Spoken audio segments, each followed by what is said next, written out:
Ok, vamos a dar, decíamos, un breve resumen a lo que vimos en la clase anterior, que dentro del informe de la investigación, en cuanto al contexto y las variables de investigación, ¿sí?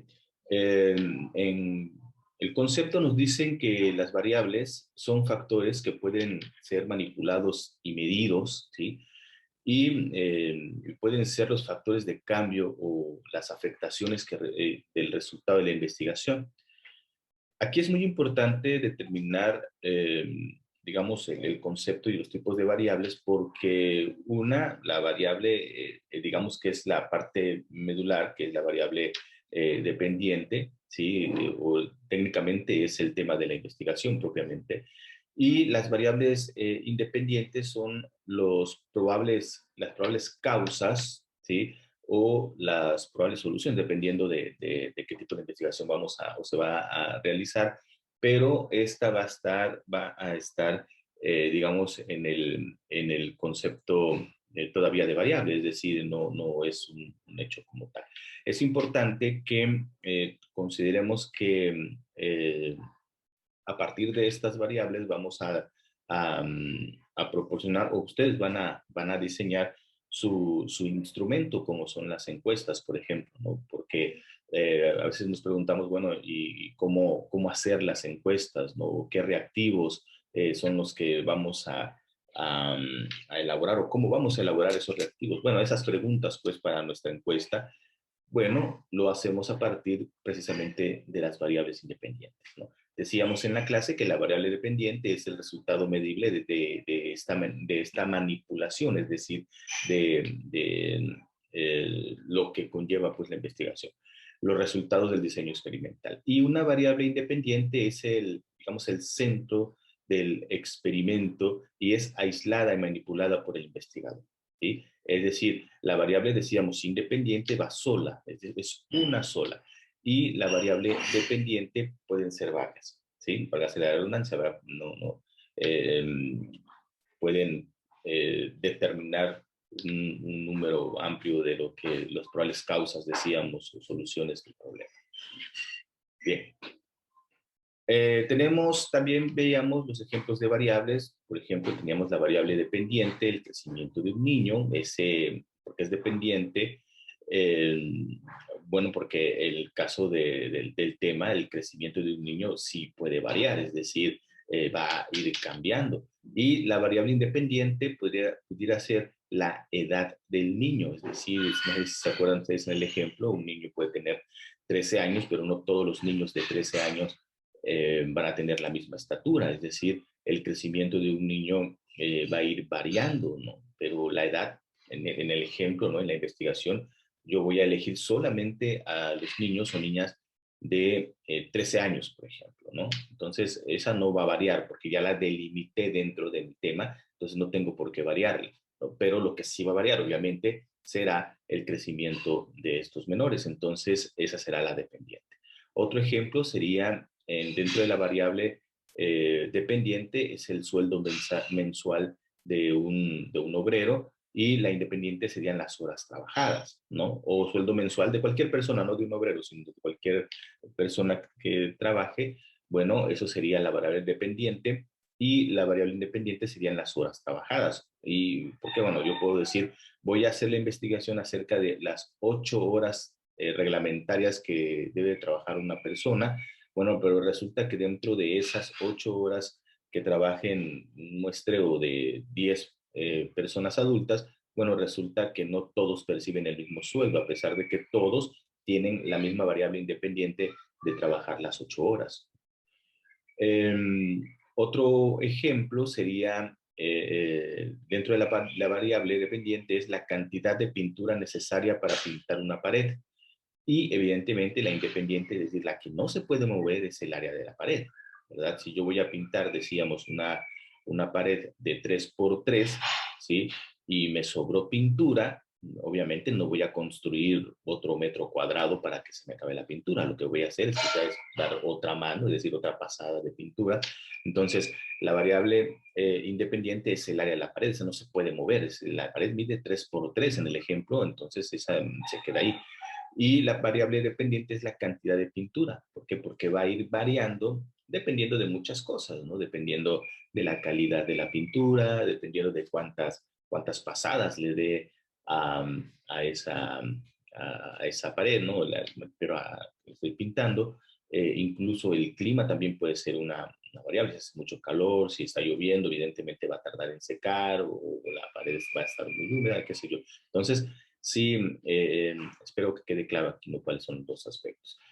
Y también en el ejemplo de que nos compete, porque prácticamente es nuestro tema, la variable dependiente dice probables causas de contaminación, ¿sí? Serían las variables dependientes, es decir, las que pueden ser varias variables prácticamente. Y la independiente, es decir, la unitaria, pues va a ser nuestro tema, porque ese no lo vamos a cambiar. La variable independiente será contaminación del río Coatán en la zona media en el municipio de Tapachula, Chiapas, México. Esa es nuestra variable independiente, no cambia. Ahora, las variables dependientes son las probables causas de contaminación. Hasta aquí vamos bien, jóvenes. Espero que no tengan alguna duda. Si no, bueno, lo pueden hacer lo pueden comentar ahí en el chat. Bien. Vamos ahora a la población de estudio. ¿Vale? Antes de esto, cuando entremos en el tema de la misma investigación, vamos a verlo más específico y ya con voy a regresar tantito al, al tema de las variables. Ahí está. Más adelante lo que vamos a hacer para el diseño de nuestros reactivos, es decir, para el diseño de nuestras preguntas para hacer nuestro instrumento, que va a ser evidentemente un cuestionario para ir a preguntarles a las personas y empezar a hacer nuestra investigación, vamos a retomar precisamente estas variables dependientes para realizar nuestros reactivos, pero lo vamos a ver más adelante con calma. Bien, empezamos ahora con la población de estudio. ¿Qué es una población de estudio? Bueno, pues sabemos que vamos a irnos al ejemplo. Perdón, vamos a irnos al ejemplo. La población de estudio vamos a determinarla, ¿no? Y es el conjunto de individuos al que se refiere nuestra pregunta de estudio o respecto al cual se pretende concluir algo. Es decir, si yo estoy investigando digamos, el alto grado de contaminación que existe en una zona, en una determinada zona, en este caso es digamos, pues las colonias, ¿no? Eh, que, digamos, viven o están, ¿no? Al margen del río que estamos investigando, que en este caso es el río Coatán. Bueno, estas colonias, estos fraccionamientos serán nuestra población de estudio, ¿no? Lo decíamos, ¿no? Si a lo largo del recorrido de la zona urbana del río Coatán, es decir, en la zona de Tapachula existen, voy a decir un número, existen, no sé, 20 colonias o fraccionamientos, bueno, pues lo que vamos a hacer es determinar precisamente e identificar nuestra población de estudio. No voy a hacer, digamos, no voy a estudiar una colonia o un fraccionamiento que esté a mucha distancia de este río, es decir, no voy a ir al oriente de la ciudad o al norte de la ciudad, en donde seguramente pues, por ahí ni de casualidad pasa este afluente, no este río. Entonces tengo que ir directamente a mi población de estudio, lo que nos interesa. Sería la elección de la muestra o muestreo. ¿Qué es una muestra? Acuérdense que cuando ustedes van, por ejemplo, a un análisis clínico, ¿verdad? Les piden una muestra, ¿no? Ya sea una muestra de sangre o cualquier tipo de lo que se le pida, ¿no? Entonces, es una muestra, es precisamente este sector o esta pequeña parte que de alguna forma puede representar, ¿no? A un sector más grande, ¿no? De esta manera, pues le da la referencia de que pues es técnicamente, tiene las mismas características esa pequeña parte a cualquier otra parte, si me explico, de esa zona, ¿verdad? Y eso da, insisto, esta referencia que para que se pueda estudiar de una manera, digamos, homogénea. Dice, ¿qué es el muestreo? El muestreo es el proceso de seleccionar un conjunto de individuos de una población con el fin de estudiarlos y poder caracterizar el total de la población. Como les decía en la diapositiva pasada o anterior, eh, para realizar este muestreo se necesita ciertas técnicas, ¿no? Ciertas técnicas de estadística o ciertas técnicas de contabilidad, de conteo, para que las personas que vamos a elegir para nuestro reactivo, para realizar nuestro reactivo, para preguntarles, pues sean totalmente representativos, es decir, deben de ser homogéneos, es decir, que todos tengan la misma o las mismas condiciones, digamos así, ¿no? En todos los sentidos, en muchos aspectos. Por ejemplo, si decíamos si son 10 colonias, ya le bajé un poquito, pero vamos a dar el ejemplo, ¿no? Para que sea más entendible el tema. Si existen 10 colonias o fraccionamientos a un costado del río que estoy analizando, bueno, lo que puedo hacer es conseguir y voy a hacer, por ejemplo, 10 encuestas, ¿no? Voy a preguntarles perdón, a 100 personas, ¿verdad?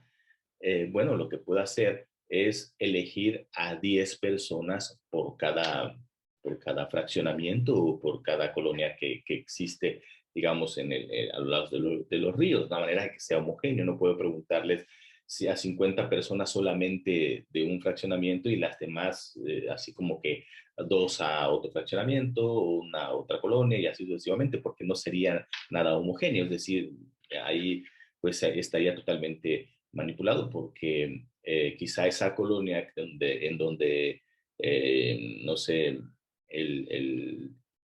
preguntaste esos 50 personas, pues tienen un contexto o tienen, digamos, pues no sé, pues una forma de vida muy distinta a los demás. Entonces te pueden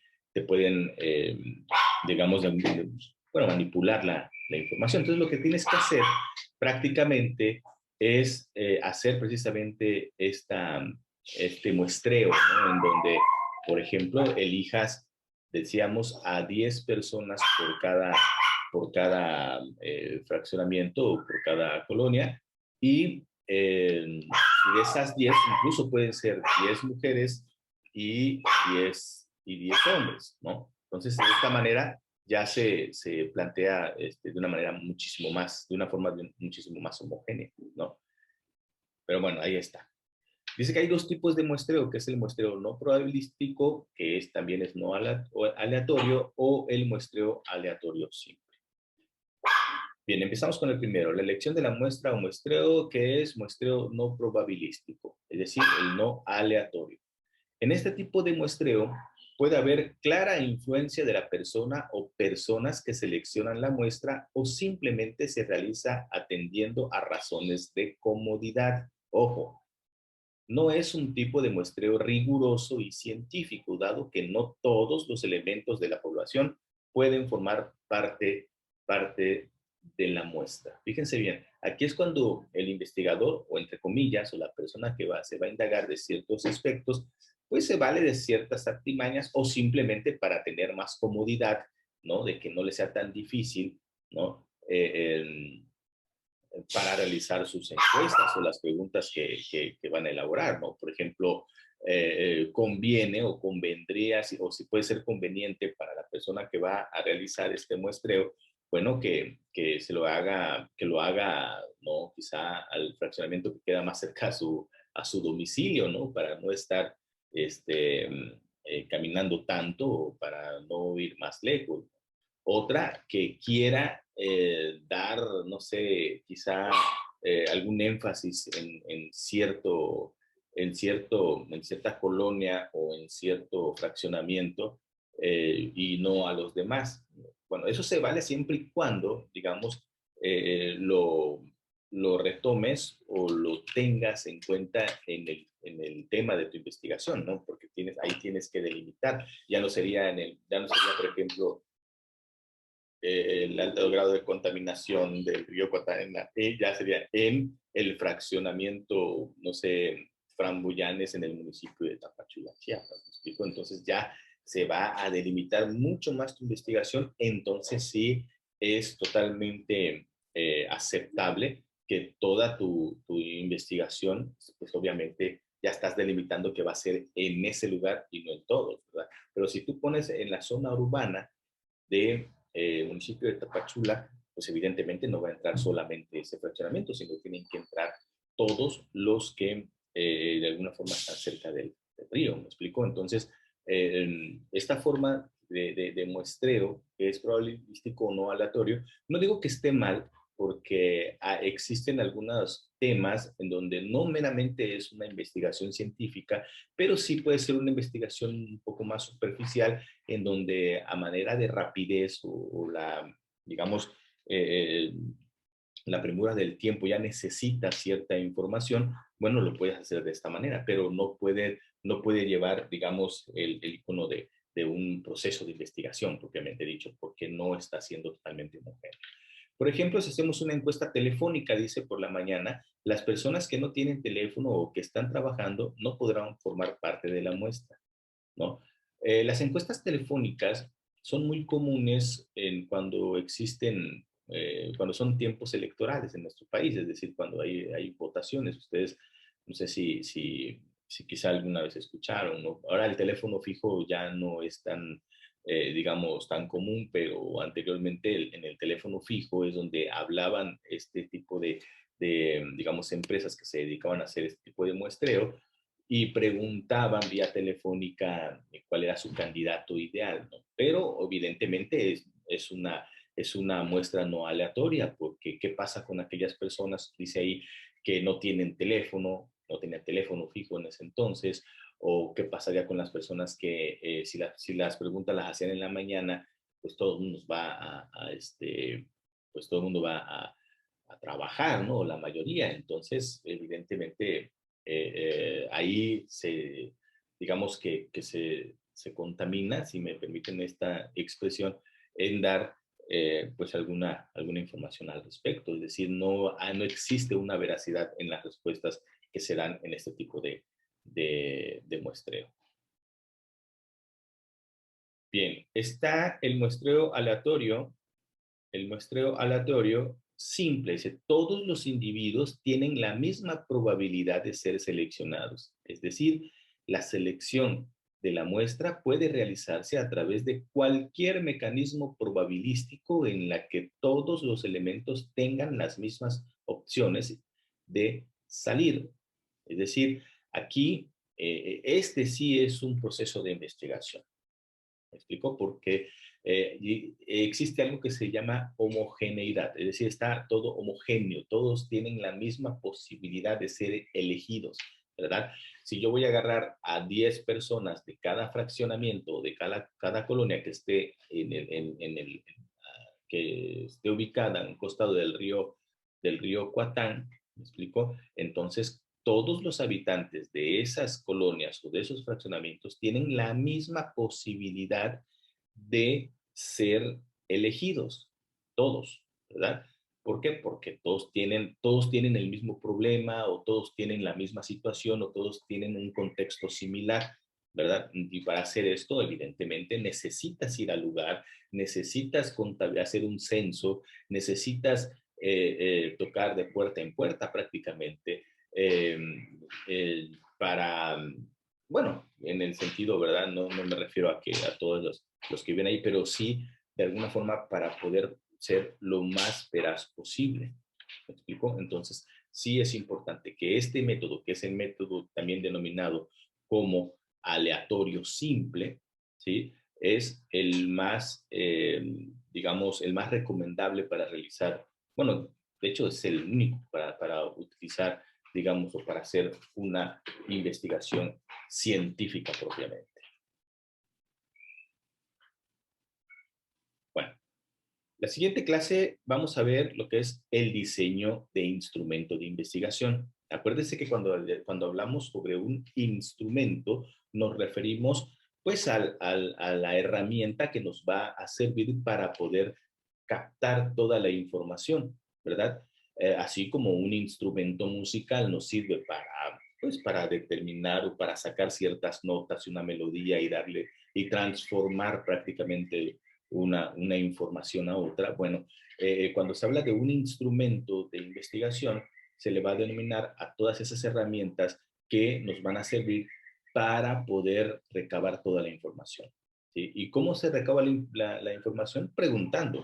En una investigación, lo que, digamos, física, lo que se hace es preguntar, ¿verdad? ¿Y cómo es que se pregunta o cómo es que recabamos esta información? Bueno, a través de tres instrumentos, que puede ser la observación, que puede ser la encuesta o la entrevista. En nuestro caso vamos a utilizar las tres, vamos a ver las tres. Aquí se me fue un, perdona, voy a,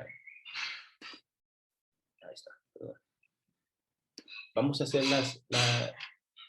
las tres, ¿sí? Que es la observación, la encuesta y la entrevista. Vamos a ver a qué se refiere con la observación, qué es la observación. Vamos a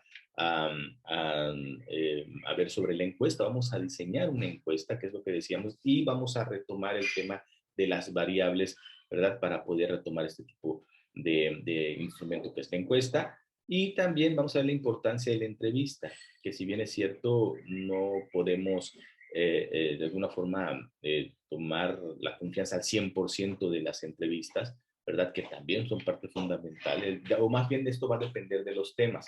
Si estoy hablando de un tema muy específico sobre una investigación sobre una persona en particular, bueno, pues igual y las entrevistas pueden ser más que suficientes para poder indagarme sobre esa persona, ¿no? Si mi investigación es alrededor de una persona, de un, no sé, de algún político, de alguna celebridad o qué sé yo, ¿verdad? O de algo, de un hecho histórico, por ejemplo. Pero cuando se hace un tipo de investigación un tanto más social, me refiero a que sea necesario el aspecto de la contabilidad, de la estadística, bueno, pues vamos a utilizar evidentemente la observación y por supuesto la encuesta. Bien. Vamos a dejarla hasta ahí en este tema.